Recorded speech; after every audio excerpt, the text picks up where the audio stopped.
अस्सलाम वालेकुम और मैं महजन एक नई वीडियो के साथ हाजिर खिदमत है। आज की वीडियो का उन्वान है कराची के मसाइल। अगर आपको वीडियो पसंद आए तो वीडियो को लाइक करें, चैनल को सब्सक्राइब करें। तो आइए शुरू करते हैं आज की वीडियो। कराची पाकिस्तान का सबसे बड़ा शहर होने के साथ साथ सनती, तिजारती, मवासलाती और इक़्तिसादी और तालीमी मरकज़ है। कराची का शुमार दुनिया के उन चंद बड़े शहरों में होता है जो मुल्क की तरक्की में रीढ़ की हड्डी की हैसियत रखते हैं। यह पाकिस्तान के सूबे सिंध का दारुल हुकूमत है। इसे रोशनियों का शहर भी कहा जाता है। पाकिस्तान की सबसे बड़ी बंदरगाह और हवाई अड्डा भी कराची में वाक़ है। पूरे पाकिस्तान से लोग रोज़गार की तलाश में कराची आते हैं और इस वजह से यहाँ मुख्तलिफ़ मजहबी, नस्ली और लिसानी गिरोह आबाद हैं। कराची को इसी वजह से छोटा पाकिस्तान भी कहते हैं। कराची की मिसाल उस दिए की मानंद है जो खुद तो जलता है मगर दूसरों को रोशनी बख्शता है। कराची एक वसी और अरीज़ शहर है। इसकी आबादी में दिन ब दिन इजाफा होता जा रहा है। हर तरफ रिहायशी इमारतों का जंगल नज़र आता है। कराची पाकिस्तान को सबसे ज़्यादा आमदनी, ज़र मुबादला और मुलाजमतें देने वाला शहर है। इसके बावजूद भी ये शहर हमेशा से मुख्तलिफ नौइयत के संगीन मसाइल का शिकार रहा है, बल्कि इसके मसाइल में रोज़ अफजू इजाफा ही होता जा रहा है। इसे बढ़ती हुई आबादी, ट्रैफिक, आलूदगी, गुर्बत, दहशतगर्दी, गदागरों की बोहतात और जराइम जैसे मसाइल का सामना है। इस वक्त शहर का एक अहम मसला पानी का है। साफ़ पानी, जो कि इंसानी ज़िंदगी की एक बुनियादी ज़रूरत है, कराची के आवाम उससे महरूम हैं। तकरीबन हर दूसरा शहरी पानी के हुसूल के लिए अपना सकून, वक्त और पैसा तीनों ही सर्फ कर रहा है और गुर्बत के इस आलम में महंगे दामों टैंकर्स डलवाने पर मजबूर है। और जो पानी सरकारी पंप से दस्तयाब होता है वो अक्सर औक़ात गंदा और बदबूदार होता है और वो पीने के काबिल नहीं होता। कराची के अक्सर शहरी अपनी ज़रूरियात के लिए ज़ेरे ज़मीन पानी पर इन्हिसार कर रहे हैं। वो बोरिंग करवा कर पानी हासिल करते हैं। मुल्क के सबसे बड़े शहर के वासियों का पानी जैसी बुनियादी ज़रूरत से महरूम होना अरबाब इख्तियार के लिए एक लम्हे फ़िक्रिया है। बिजली के हवाले से वैसे तो पूरा मुल्क मसाइल का शिकार है, लेकिन कराची के आवाम के इलेक्ट्रिक की वजह से इजाफी अजियत से दो चार हैं। लोड शेडिंग का दौरानिया मुसलसल बढ़ रहा है और साथ ही ओवर बिलिंग ने मुश्किलात में मज़ीद इजाफा कर दिया है। बिजली न आने से जहां लोग गर्मी से बेहाल हो रहे हैं, वहीं तवानाई के इस बहरान से कराची की सनतें भी बुरी तरह मुतासिर हो रही हैं, जिससे बेरोज़गारी में भी बहुत इजाफा हुआ है। माहिरीन के मुताबिक मुतबादिल तवानाई पर तवज्जो दिए बगैर पाकिस्तान तवानाई के बहरान से नहीं निकल सकता। मुल्क के बेशतर इलाके हवाई चक्कियों से बिजली पैदा करने की बेहतरीन सलाहियत रखते हैं।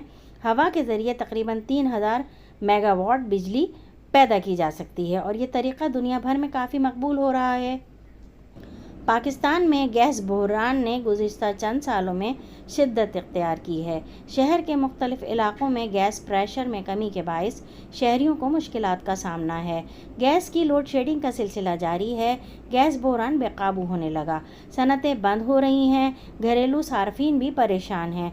बहरान की वजह गैस के महदूद मुल्की ज़खायर में हर साल तेज़ी से होने वाली कमी है। गैस सार्फिन का स्विस साउदर्न गैस कंपनी के बिलों ने जीना दूभर कर दिया है। अब गैस बिलों में किलोमीटर के नाम पर नाजायज़ चार्जेस भी वसूल करना शुरू कर दिए हैं। शहरियों को जहां हुकूमत से गैस ना मिलने की शिकायत है, वहीं बिल ज़्यादा आने का शिकवा भी है। LPG समेत दीगर मुतबादिल ज़राए के इस्तेमाल से शहरियों की क़ुव्वत ख़रीद भी बुरी तरह मुतासिर हो रही है। तेज़ी से बढ़ने वाली आबादी के साथ साथ गदागरी का मसला भी बड़ी अहमियत अख्तियार कर गया है। मुहतात अंदाज़े के मुताबिक कराची में गदागर माफिया मार्केटों, सिग्नल्स और मसाजिद समेत दीगर छोटे बड़े मराकज़ से सिर्फ एक माह में 5 से 8 करोड़ रुपए जमा करता है। पहले तो मुख्तलिफ त्योहारों मसलन ईद, बकरीद पर इनकी तादाद में इजाफा होता था, लेकिन अब तो कराची के तकरीबन तमाम ही पुलों के नीचे इन खाना बदोश गदागरों के डेरे हैं। गदागरों की बड़ी तादाद भेद बदल कर शहर भर में भीख मांगती नज़र आती है। गदागरों की भरमार ने शहर का हुस्न तबाह कर दिया है। इन गदागरों में जराइम पेशा अफराद भी मौजूद हैं जो लोगों की जेबों और पर्स वगैरह पर अपना हाथ साफ करते हैं।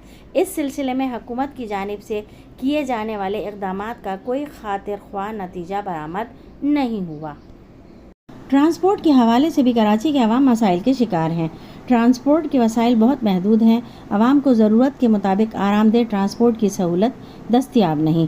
بہت سے ایسے علاقے ہیں جہاں پبلک ٹرانسپورٹ نہیں چلتی۔ ایسے میں 2 کروڑ سے زائد آبادی والے اس شہر میں ملازمت یا تعلیمی اداروں تک جانا ہو یا تفریح کے لیے باہر نکلنا ہو، متوسط طبقے سے تعلق رکھنے والے عوام کا زیادہ تر انحصار موٹر سائیکل جیسی سواری پر ہی ہے۔ ٹوٹ پھوٹ کی شکار سڑکیں بھی کراچی کا ایک بہت بڑا مسئلہ ہیں۔ کراچی کی سڑکوں پر گاڑی کتنی بھی بڑی ہو یا چھوٹی، اس کو ہچکولے کھاتے ہوئے ہی گزرنا پڑتا ہے۔ شہر کے پسماندہ علاقوں کی سڑکوں کا تو خیر کیا کہنا، لیکن اچھے علاقوں کی سڑکیں بھی ٹوٹ پھوٹ کی شکار نظر آتی ہیں۔ کراچی شہر کا سب سے بڑا مسئلہ جگہ جگہ کچرے کے ڈھیر ہیں۔ ایک تحقیق کے مطابق کراچی میں روزانہ 12,000 ٹن کچرا پیدا ہوتا ہے، جس میں سے صرف 8,000 ٹن کچرا ٹھکانے لگایا جاتا ہے، جبکہ باقی 4,000 ٹن سڑکوں پر پڑا رہتا ہے، جس کی وجہ سے شہر کچرے کا ڈھیر بن چکا ہے۔ جگہ جگہ گندگی اور کچرے کے ڈھیر نظر آتے ہیں، اور جس کی وجہ سے تعفن پھیلتا ہے، جراثیم پیدا ہوتے ہیں اور بیماریاں جنم لیتی ہیں۔ کچرا اٹھانا بلدیہ کی ذمہ داری ہے، لیکن وہ اختیارات کے نہ ہونے کا رونا رو کر اپنے آپ کو بری الزمہ قرار دیتی ہے، اور اس سلسلے میں جہاں حکومتی ذمہ داری بنتی ہے، وہاں شہریوں کو بھی اپنی ذمہ داریوں کا احساس کرنا ہوگا۔ کراچی میں نکاسی آب کا نظام بھی تباہ حال ہے، اور شہر کا یہ مسئلہ دہائیوں پرانا ہے۔ اس کے حل ہونے کی کوئی امید بھی نظر نہیں آتی۔ ماحولیات کے حوالے سے ایک اہم مسئلہ شاپرز کے استعمال کا بھی ہے، جس سے صرف ماحول کو نقصان نہیں پہنچ رہا بلکہ شہر کے گٹر اور نالے بھی بند ہو رہے ہیں۔ ان پلاسٹک شاپرز کی تیاری پر پابندی کے اعلانات تو بہت ہوئے، مگر عمل درآمد صفر۔ شہر کراچی ٹریفک کے مسلسل بڑھتے ہوئے مسائل کا اس طرح شکار ہے کہ ان مسائل کو فلائی اوور کی تعمیر اور ٹریفک قوانین میں تبدیلیاں بھی روکنے میں ناکام ہیں۔ شہر کراچی کی موجودہ صورتحال کا جائزہ لیا جائے تو ایک جانب تجاوزات بڑھ رہے ہیں اور دوسری جانب پارکنگ کا انتظام نہیں ہے، جس سے سڑکیں تنگ اور ٹریفک جام رہتا ہے۔ کراچی کی بیشتر سڑکوں پر ٹریفک پولیس کے نامکمل انتظامات، سگنل سسٹم اور گاڑیوں کی تعداد میں اضافے کے باعث مختصر فاصلہ طے کرنے میں بھی طویل وقت لگ جاتا ہے۔ کراچی کی سڑکوں پر چنگچی رکشہ کے ڈرائیور بھی مختلف حادثات کا سب سے بڑا سبب کہے جا سکتے ہیں، جن میں زیادہ تر کی عمر 15 اور 12 سال سے زیادہ نہیں ہوتی، اور نہ ہی وہ ٹریفک کے بنیادی قوانین سے واقف ہوتے ہیں۔ کراچی میں چونکہ زیادہ تر تعمیرات فلیٹوں کی صورت میں کی گئی ہیں، چنانچہ نتیجہ یہ نکلا کہ جس پلاٹ پر 1 سے 2 گھرانے رہائش پذیر ہونا تھے، ان کی تعداد بڑھ کر 150 تک جا پہنچی۔ یوں اب بجلی، پانی کی فراہمی ہو یا نکاسی آب اور پارکنگ وغیرہ، سب کا بوجھ کئی گنا بڑھ گیا ہے۔ ظاہر ہے کہ جس محلے کی گٹر لائن سے 50 گھروں کا سیوریج کا پانی نکلنا تھا اور جہاں سے صرف 50 گھروں کا کچرا اٹھانا تھا، وہاں اب کم از کم 200 گھروں کا سیوریج کا پانی، فضلہ اور کچرا ٹھکانے لگانے کا انتظام کرنا پڑتا ہے۔ رہزنی سے پاک شاہراہیں، امن و امان اور جان و مال کا تحفظ کراچی کے شہریوں کے لیے خواب بن گیا ہے۔ کراچی بھر میں ویسے تو چوری اور ڈاکہ زنی کی وارداتیں عام ہیں، لیکن پچھلے کچھ عرصے سے موبائل فون چھیننے کی وارداتوں میں کافی اضافہ ہو گیا ہے۔ کافی بڑی تعداد میں جوان لڑکے ان وارداتوں میں مصروف ہیں۔ کراچی شہر کی کوئی گلی، محلہ، سڑک، چوراہا، شاپنگ مال، غرض کوئی بھی جگہ محفوظ نہیں ہے۔ نتیجہ یہ ہے کہ شہری عدم تحفظ کا شکار ہیں۔ کراچی میں رہزنی کی وارداتیں روزانہ کی بنیاد پر ہوتی ہیں۔ یہ وہ شہر ہے کہ ماضی میں جہاں لوگوں کے گھروں کے دروازے کھلے رہتے تھے، لیکن اب کوئی شہری کہیں بھی محفوظ نہیں ہے۔ آج شہر قائد کو ہم دیکھتے ہیں تو شہر مختلف طرح کے مسائل کا شکار نظر آتا ہے، جبکہ ان مسائل کو حل کرنے کے لیے وسائل موجود ہیں، لیکن ان مسائل کو حل کرنے کے لیے کوئی بھی دلچسپی لینے کو تیار نہیں۔